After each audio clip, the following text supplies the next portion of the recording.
In other news on this Monday night, the Supreme Court issued a decision today clearing the way for President Trump to move ahead with an executive order restricting mail-in voting. But the court left room for legal challenges, making it unclear as to how much of the order can be implemented before the midterms.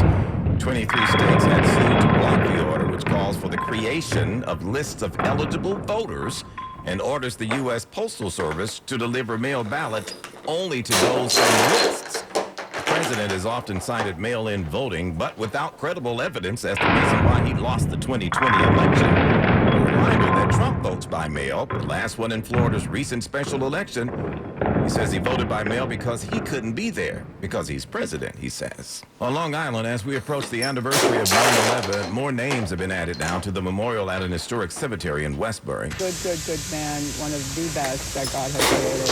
Eva Cole points to her husband's name that was just added to the September 11th monument here in Westbury. Charles Cole died of 9/11-related brain cancer in 2011. So many fond memories. Just a man who laughed every minute, no matter what the day brought. And as you can imagine, police officer, not every day was wonderful. Catholic Cemetery's John Kennedy says 50 names were added. 2/3 of those people are those who perished that day, but a growing portion are those who perished as a result of 9/11-related illnesses or injuries. Sophia Hall, 1010 WINS on 92.3 FM on Long Island. AccuWeather says tonight turning out mainly clear and comfortable with a low of 64 in town, 50s in the suburbs. Tomorrow, nice with sun, some afternoon clouds, continued low humidity. We'll get an afternoon shower, which cannot be ruled out, I should say, especially north of here, a high of 78, back down to 65 tomorrow. Right now, hanging on to 76 degrees in Central Park. Now, Zillow and Redfin just fessed up to a claim that the two conspired to reduce competition for apartment listings here. Federal Trade Commission and 5 states' attorneys general sued the companies, alleging that a $100 million sweetheart deal between the two had reduced competition in the advertising market for multifamily rentals. In other words, they didn't compete with one another, so there was no way for renters to pick and choose the best prices. Zillow and Redfin are two of the country's most popular real estate websites. In February 2025, Zillow paid Redfin to show only rental listings that are also shown on Zillow's network of sites.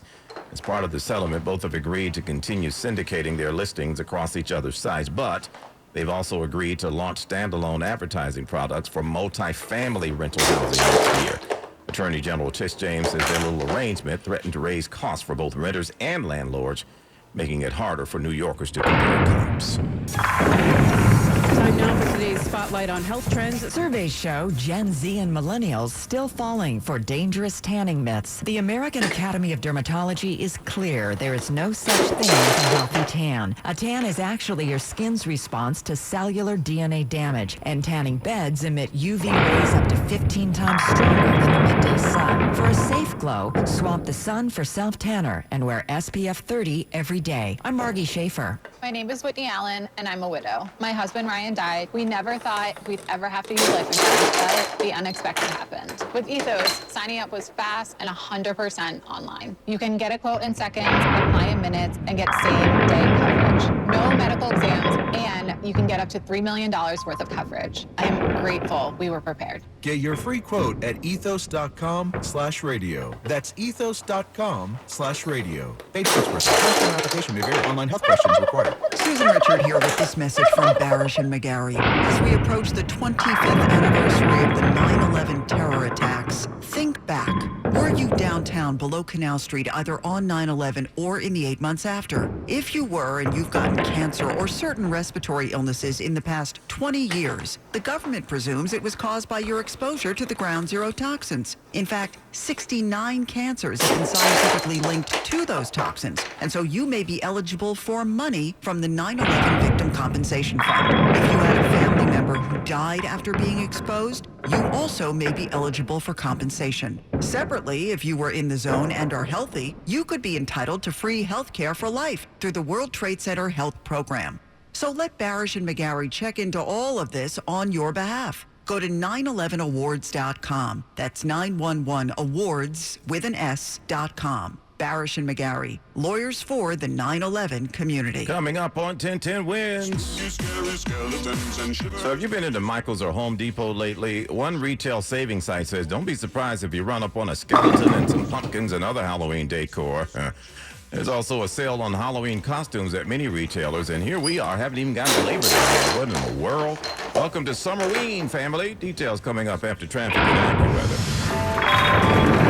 It's time 6:11, and let's get you where you need to go. And here's Andre Farrell. Let's go to lower Westchester County, Larry. If you're traveling southbound Sprain, heading down towards the Cross County Parkway, 11E and 11Ws. Those are the ramps in the Cross County. There's a crash there causing heavy delays on the southbound side of the Sprain that morphs into the Bronx River Parkway. We also have a trouble spot on the northbound side of Route 9, which is Broadway over by Manhattan College and Van Cortlandt Park. There's a crash there in the 240s that's going to slow you down. Here's what you need to know about the bridges and tunnels. About 20 minutes at the George Washington Bridge round trip. But here's the deal. Most of the delays are underneath the apartment. So you can avoid that by using the West Side Highway and get out of town with the George Washington Bridge from the west side. East side of Manhattan, you do have some delays. Northbound FDR and then over by the Triborough near the Harlem River Drive. Outbound Lincoln and Holland, just about 10 minutes. Those inbound are around 10. Here's what you need to know about the bridges and tunnels. Brooklyn Bridge, Brooklyn bound is super slow. Working on clearing these crashes in the lanes westbound LIE. They cleared it over by Woodhaven Boulevard, but now we need the residuals to go away. Grand Central is doing better over by the Clearview. Andre Farrow, 1010 Wins, 92.3 FM. Thank you, Dre. And now your AccuWeather 4-day forecast meteorologist Brian Thompson joining us now with this live report. Well, Larry, most places dry right now with some sunshine, but we are still watching a couple of showers impacting parts of the city right now. It's been this cluster of showers that started in New Jersey about an hour ago. It's been making its way off toward the north and east. So this, again, impacting parts of Brooklyn and Sheepshead Bay. And this extends over now into Queens toward Howard Beach and toward JFK, which is where some of the heaviest rain is falling at the moment. So it is going to eventually turn out mainly clear tonight after any of these early showers diminish. The clouds will start to diminish as the night goes on too. A comfortable low 64 in the city. It'll be in the 50s in some suburbs. A nice day tomorrow. Sunshine and some afternoon clouds. The humidity stays low. Can't rule out an afternoon shower, especially north of the city. A high of 78. Clears back out tomorrow night. 65. Wednesday looks pretty sunny with a high near 80. And then Thursday, more clouds, will be humid with a couple of showers and a thunderstorm around, especially during the afternoon and evening.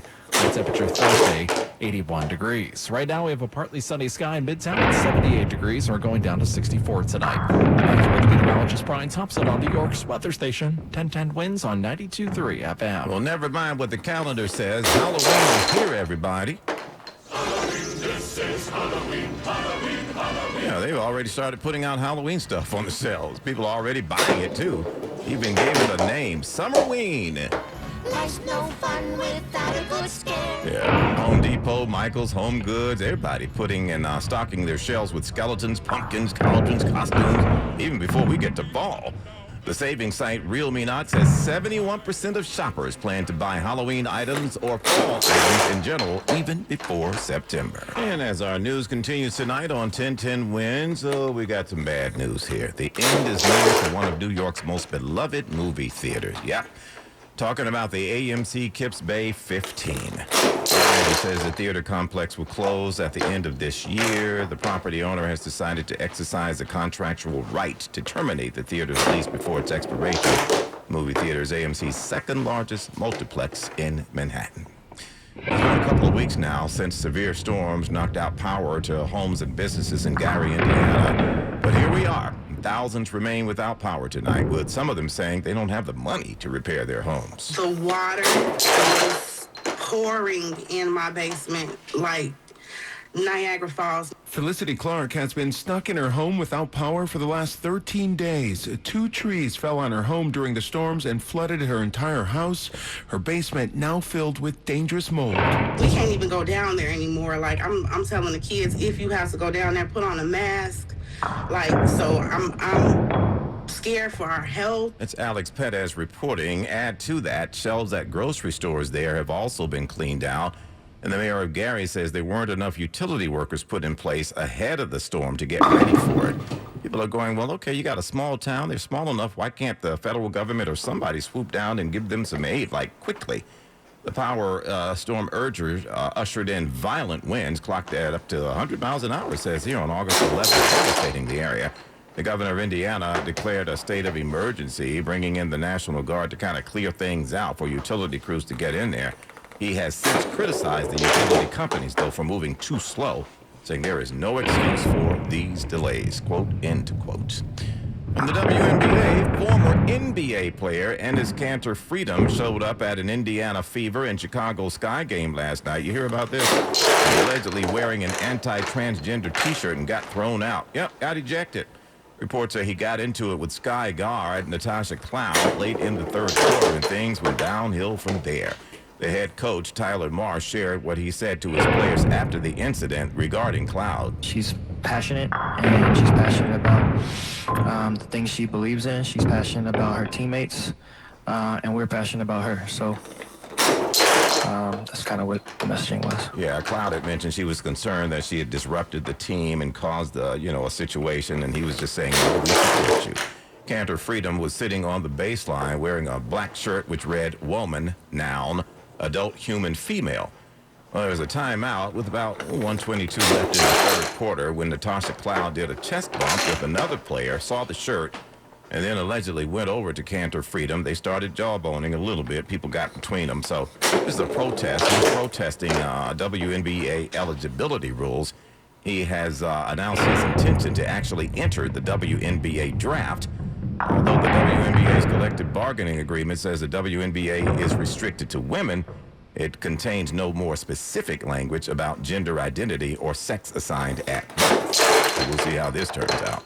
Back in a moment with your headlines. The heartbeat of the city at the speed of New York. We are 1010 Wins. All news, all the time. This is 1010 Wins on 92.3 FM. You give us 22 minutes, we'll give you the world. It was about 78 degrees under mostly cloudy skies tonight at 6:20. I'm Larry Mullins, and here's what's happening. The union that reps grocery stores and bodegas here in the city suing City Hall. This is the same city that wouldn't let Walmart come in because it would hurt their struggling small businesses. Well, they're right. The alarm is over Mayor Mamdani's plan to install city-owned and operated grocery stores with deep discounts in all the boroughs. A car meetup in the Bronx turning tragic. An 18-year-old dead now. Several others hurt, not from a car wreck, but from gunshots which rang out during a weekend gathering. More on plans for rehabbing the Grand Dame of New York, the BQE. Mayor Mamdani says she isn't so grand anymore, but about 13 years from now, she will be, if we can come up with $4 billion. Details coming up. Also today, the Trump administration preparing to revoke the business and tourism visas of up to 200,000 foreigners who've applied for or currently seeking asylum. It would become the largest single mass revocation of visas in U.S. history. And get ready for a lesson in how to lose a guy in 10 days. Paramount gearing up for its sequel, and we'll have details coming up on 1010 Wins Entertainment. AccuWeather says clear skies tonight with a low of 64 degrees. Wins News Time 621. Now, Andre Farrow. And we're still in damage control from a couple of incidents. It was probably supposed to be a light traffic pattern today in Queens, but two crashes have caused some big delays and really paralyzing the eastbound side of the LIE from the Kosciuszko to the Queens Boulevard area. The crash was westbound. They have cleared it, but the residual delays are still out there heading towards Woodhaven Boulevard. You have to go back to Main Street on the westbound side of the LIE. The Grand Central Parkway crash has cleared right around Franny Lou. There are residuals there as well, especially eastbound by 188th Street. Van Wyck, you know the deal by now. Do I even have to tell you? Terrible round trip. Eastbound on the Belt Parkway, passing Springfield is slow. Brooklyn Bridge, Brooklyn bound, you have some volume heavy, and that's causing delay on the southbound FDR passing the Manhattan Bridge. Westbound BQE, Fletcher Avenue, you know the deal. It's just terrible. Inbound, outbound George Washington Bridge, here's what you need to know about the bridges and tunnels. About 15 minutes. It's mostly underneath the apartments, the delays. West Side Highway looks good in and out of Manhattan. Not so fast on the FDR. There's a stall right around 96th Street that's going to slow you down. Outbound Lincoln and Holland, just about 5 minutes. Both inbound are around 10, but avoid the Pulaski Skyway if you can. In and out at the Pulaski's terrible. Tunnelly Avenue is brutal between 495 and the Pulaski as well. Newark Bay Extension isn't perfect. It's better than that. Andre Farrow, 1010 Wins, 92.3 FM. Mayor Mamdani's campaign promised city subsidized supermarket plans. It is already seeing opposition, though, a coalition representing locally owned supermarkets going after the mayor and the city in court. Could you imagine saving $1,000 a year on groceries that are 30% cheaper? That's what the Mamdani administration is promising through city-subsidized grocery stores. The city has subsidized groceries, and it has not had a negative effect on bodegas around them or on grocery stores around them. The Multicultural Business Coalition is now suing, saying the planned 5 that will open citywide will be unfair competition to already struggling grocers. What is the end game? It's possibly just to put every independent grocer out of business. And how dare you decide to run your own business? The city